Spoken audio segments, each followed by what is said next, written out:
E aí pessoal, beleza? Tudo bem com vocês? Aqui quem fala é o Carlos, estudante de medicina aí do quinto período, beleza? Atualmente aí no quinto período. E hoje a gente vai falar aí sobre epilepsia, beleza? Essa aula tem alguns objetivos, né? 4 objetivos aí em questão, que seria a gente diferenciar a epilepsia da convulsão, os princípios de hereditariedade, né? Da epilepsia, distinguir que uma crise convulsiva febril de uma em vigência de febre e conhecer os aspectos farmacodinâmicos dos anticonvulsivantes. Seguinte, gente, os aspectos assim, eles são muito grandes. Eu posso citar aqui alguns medicamentos para vocês terem nomes para vocês pesquisarem, né? Mas caso vocês queiram, eu posso gravar um vídeo falando só deles, tá? Porque é bem extenso, é bem longo, tá? É uma coisa que ficaria maçante para fazer num vídeo. Talvez eu faça uma série de vídeos aí falando só sobre eles, beleza? Um vídeo com cada medicamento. E aí eu não trago só a farmacodinâmica, eu posso trazer também a farmacocinética, beleza? Então vamos lá para a introdução aí, né? Então, introduzindo aí, primeiro a gente vai diferenciar o que é uma epilepsia, o que é uma convulsão. A epilepsia, ela nada mais é do que o acontecimento rotineiro de uma crise epiléptica. E o que seria uma crise epiléptica? Ela pode ser de caráter provocado e caráter não provocado.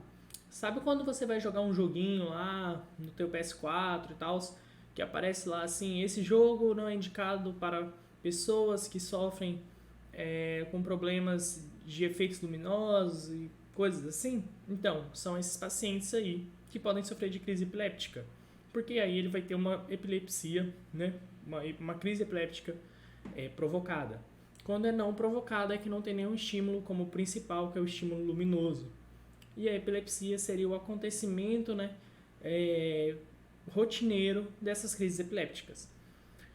Tá, beleza, você já me falou que é epilepsia, o que é uma crise epiléptica, mas o que é convulsão? A convulsão, ela é um ataque, um tipo de ataque epiléptico, né, de crise epiléptica, só que ela é muito mais intensa, ela é a nível geral, ela vai causar, o paciente vai ficar sem consciência, ele vai ter questões como poder morder a língua, se urinar, então seria como um desligamento da pessoa por completo, além das manifestações, né, que a gente vai ver na doença, entendeu? Então, basicamente seria isso. E aí agora a gente vai classificar, né, a nossa crise epiléptica. Ela pode ser classificada em focal ou generalizada. E dentro da focal a gente tem 2 subtipos aí, que vai ser a perceptiva e a desperceptiva. Qual que é a diferença entre uma e a outra? A diferença entre elas é quando o paciente vai perceber que aconteceu e o paciente não vai perceber que aconteceu. Então, quando o paciente tiver uma epilepsia focal perceptiva, ele vai se tocar do que aconteceu, de que aconteceu aqueles problemas com ele. Já na desperceptiva, não. O paciente não vai ter os acometimentos, mas não vai entender o que aconteceu, entendeu? A generalizada, ela se trata de ser mais de um hemisfério do cérebro afetado, ok? E a gente vai ver que ela tem subtipos, mas foquem agora no focal, porque a gente tem aí, né, os hemisférios do nosso encéfalo, né, do nosso cérebro, e aí cada local acometido, cada lobo acometido, vai ter uma manifestação diferente. O lobo frontal, se, né, o distúrbio elétrico da crise epiléptica ocorrer lá, a gente vai ter manifestações motoras. Se for no parietal, vai ser parestesias. Se for no occipital, vamos ter problemas visuais. Se for no temporal, a gente vai ter problemas sensoriais, nível de olfato, audição, ok? Até no psíquico. E aí na ínsula a gente vai ter um mal-estar epigástrico, beleza? E aí, como vocês podem ver com a imagem ao lado, na generalizada, ele tem um foco central e espalha para outros hemisférios. Tranquilo?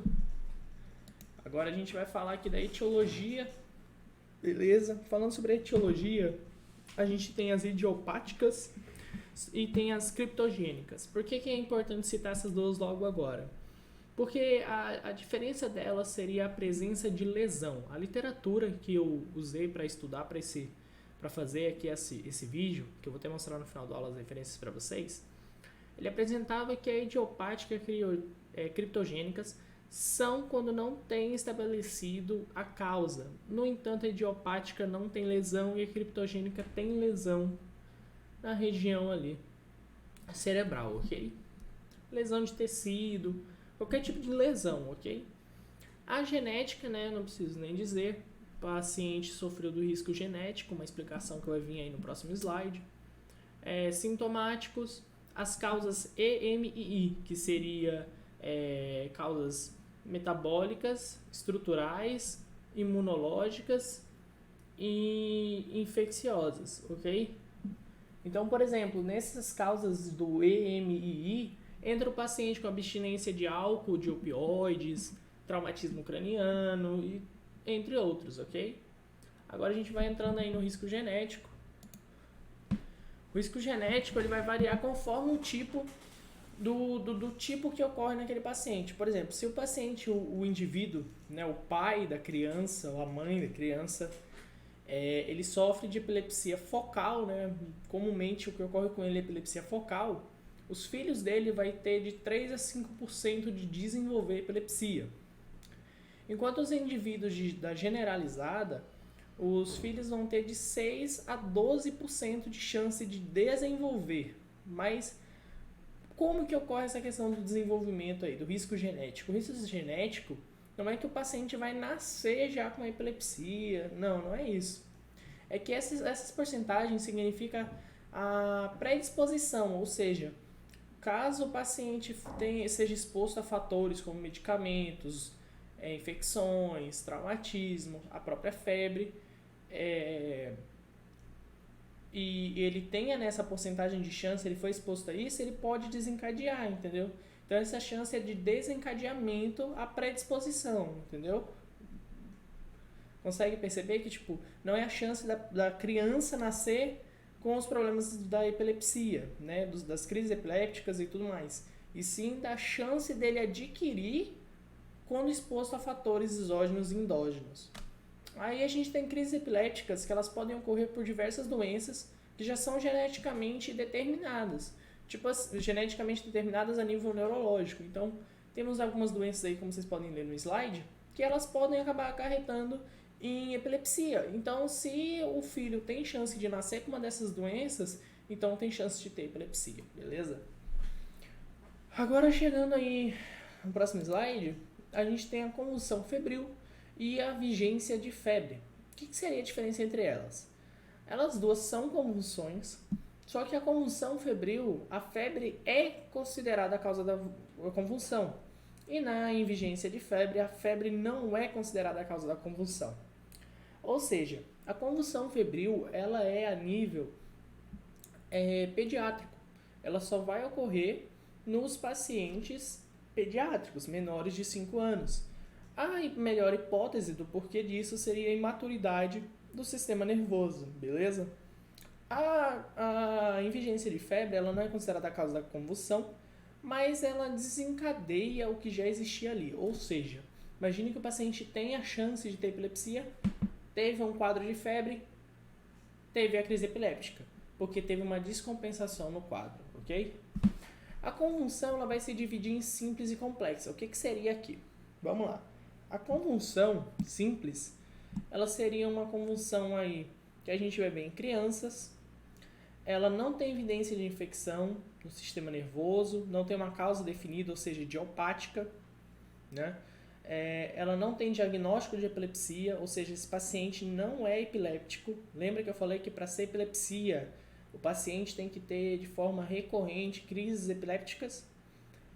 A duração dessa convulsão tem que ser menos de 15 minutos e ela não pode ocorrer novamente nas próximas 24 horas. A complexa é caso apresente manifestações focais, né? Então lembre-se lá, caso seja aquela focal, que acontece só em um hemisfério, ela tem que ter uma duração maior que 15 minutos ou recorrer, né, acontecer em 24 horas. Só que presta atenção nisso aqui, ó, na vigência de febre. Então, se o paciente teve uma convulsão ali, com manifestações focais, ela durou mais de 15 minutos e nas próximas 24 horas ele teve uma nova convulsão, onde a causa dela não foi a febre, né? Esse paciente teve uma complexa, ok? Eu gostaria de ressaltar também que sobre as classificações dessa questão da generalizada, ela tem de ausência e motora. O que seria a diferença entre elas? É de ausência ou não motora, é quando não tem acometimento motor no paciente. E a motora é quando tem acometimento do paciente, ok? É importante a gente saber quando ela é de ausência ou não motora, ou se ela é motora na parte dos tratamentos, ok? Agora a gente vai chegar aqui, né, na parte do estado pós-ictual. O que seria isso? O estado pós-ictual, ele seria o estado pós-crise, ou seja, vão ser aquela, com exceção das de ausência, porque não tem a manifestação motora, né? O paciente ele vai apresentar em um período confusional, né? Ele vai ficar sonolento, letárgico, ele vai ter aí mialgia, né? Que seria a dor muscular, vai ficar fadigado.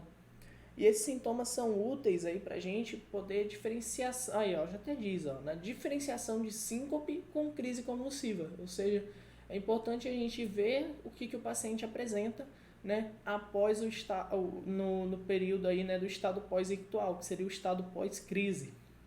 Tranquilo? A gente chegou aqui nos medicamentos, né?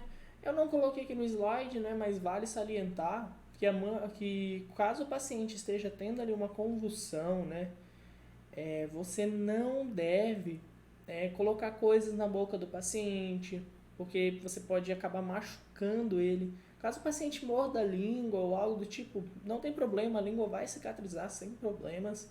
É melhor do que machucar um dente e tudo mais. A única coisa que você tem que fazer com aquele paciente é lateralizar ele em decúbito lateral esquerdo. Tem que tomar cuidado para que ele não bata nas coisas que estão em volta dele e tomar muito cuidado com a cabeça dele, a fim de evitar traumatismo craniano. Esses aqui são os anticonvulsivantes, né, os medicamentos aí mais utilizados no tratamento aí dos nossos pacientes. O principal e provavelmente o mais conhecido são os benzodiazepínicos, beleza? As hidatoninas também são muito usadas, principalmente a fenitoína, é um dos mais usados.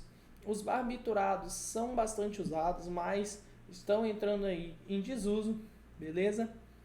E o ácido valproico é utilizado, mas não com muita quantidade, ok? Então, foi como eu disse lá no início, se vocês quiserem eu posso sim fazer uma aula aí falando só desses medicamentos aí, né? Uma aula para cada um desses medicamentos, apresentando o mecanismo de ação deles, local de ação, efeitos colaterais e tudo mais, ok? E agora, as referências aí foram novamente aquele livro que eu citei no vídeo passado, Farmacologia Básica, da Lucimar, a biblioteca virtual aí da Conitec, beleza? Lá tinha muitas coisas falando sobre a epilepsia. Teve também aqui esse outro livro, né, As Condutas Pediátricas no Pronto Atendimento, e o livro Neurologia para o Clínico Geral, de Rodrigo Marcelo. Teve mais uma referência, agora que eu fui me lembrar, teve mais uma referência, vou ver se eu consigo mostrar ela aqui para vocês no finalzinho da aula. Ela é uma referência muito boa, na minha opinião, tá? Que foi bastante útil aí para eu poder fazer a criação dessa aula, tá? É esse PDF aqui do Regula SUS, tá? Deixa eu colocar ali para vocês verem. Esse PDF aqui do Regula SUS, ele fala sobre a crise epiléptica e a epilepsia, né? Perdão, gente, aqui eu tô olhando aqui para a tela aqui para poder comentar com vocês, tá?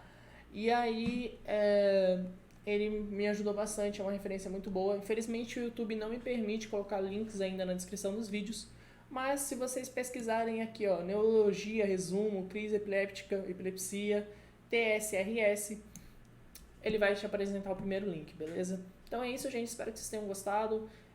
Deixem um comentário aí, eu tentei fazer de um jeito bem diferente essa aula, né? Já mudei ela da aula que eu postei mais cedo.